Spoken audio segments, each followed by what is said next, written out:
First, the headlines. Prime Minister is visiting Peshawar today, where he will discuss with Khyber Pakhtunkhwa Governor and Chief Minister the overall situation of the province. Foreign Minister has left for Kuwait on a two-day visit to hold talks with his Kuwaiti counterpart on entire spectrum of bilateral relations.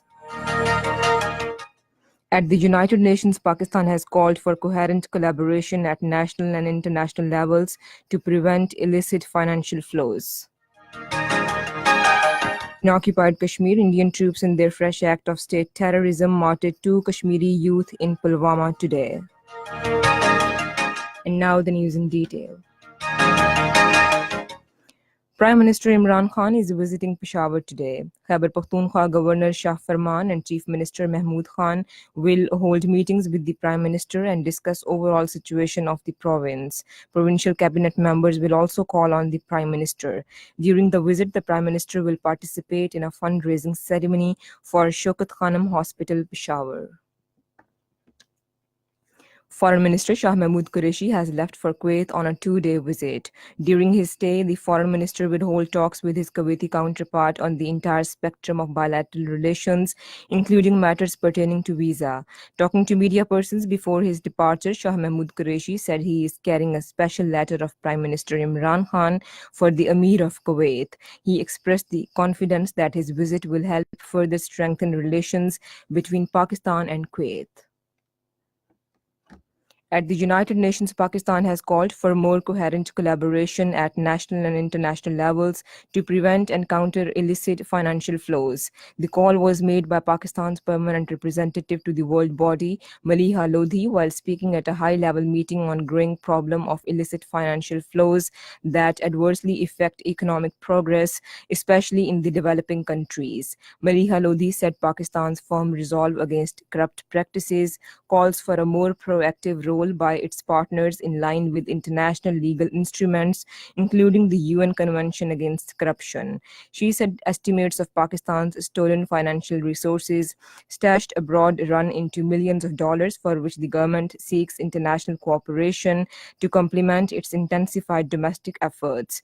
The Pakistani envoy also called for addressing loopholes that impede developing countries' ability to combat illicit financial flows. In occupied Kashmir, Indian troops in their fresh act of state terrorism martyred two Kashmiri youth during a coordinated search operation in Banpura Pasgam area of Pulwama district this morning. The troops also blasted a house in the area with explosive material. On the other hand, the troops have launched a coordinated search operation in the Haruna area of Islamabad district. Meanwhile, Chairman of Hurriyat Forum Mirwais Umar Farooq has strongly denounced Indian authorities for imposing restrictions in Srinagar and disallowing people from offering Friday prayers at historic Jamia Masjid. In a tweet, he said locking down the biggest mosque of Kashmir and denying Muslims of their right to pray reflect the utter disdain for people's religious rights by the Indian occupation authorities.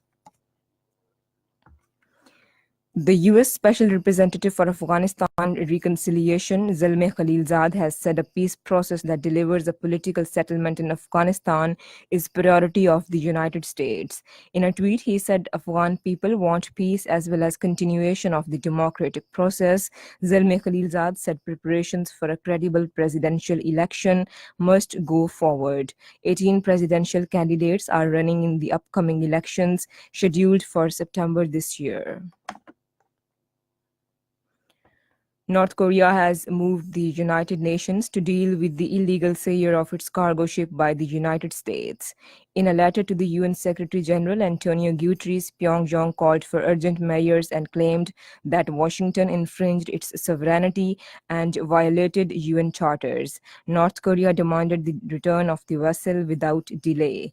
The US Justice Department says the North Korean cargo ship was seized over illicit coal shipments in violation of sanctions. And that is the end of this news bulletin. For more news and analyses, log on to our website, radio.gov.pk, and also watch live video streaming of our bulletins on the link facebook.com/Radio Pakistan News Official.